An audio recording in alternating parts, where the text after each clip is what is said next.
আসসালামু আলাইকুম। আজকে দুপুর 12:30টার দিকে আমাদের জাতীয় শ্রমিক শক্তি এনসিপির কেন্দ্রীয় সংগঠক এবং খুলনা বিভাগীয় সমন্বয়ক মোতালেব শিকদার গুলিবিদ্ধ হয়ে খুলনা মেডিকেল কলেজ হাসপাতালে এখন চিকিৎসাধীন আছেন এবং তার মাথার খুলির পাশ দিয়ে গুলিটা চলে গিয়েছে। তবে তার অবস্থা এখনো খুব বেশি আশঙ্কাজনক না, সে কথা বলছেন, কিন্তু এখনো তার পুরোপুরি অ্যাসেসমেন্ট হয় নাই। তাকে সিটি স্ক্যান করা হবে এবং তার ডিটেল শারীরিক কন্ডিশন সম্পর্কে আমরা আপডেট দেব। আপনারা দেখছেন যে এই ফ্যাসিবাদী শক্তি একের পর এক আক্রমণ করছে।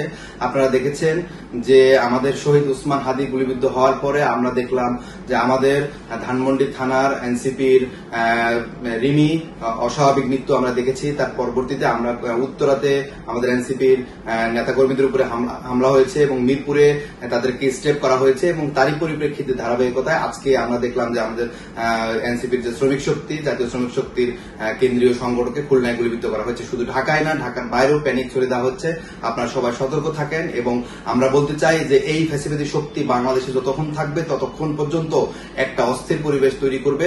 আমরা খুব শীঘ্রই তাদেরকে ছাত্র জনতা সমন্বিতভাবে তাদেরকে প্রতিহত করব এবং আমরা মোতালেব শিকদারের স্বাস্থ্যের আপডেট সম্পর্কে খুলনা মেডিকেল কলেজ ডিপার্টমেন্ট হেডের সাথে কথা বলেছি। তার সর্বশেষ সিটি স্ক্যান এবং পরবর্তী চিকিৎসা নিয়ে আমরা আবার আপনাদেরকে আপডেট জানাবো।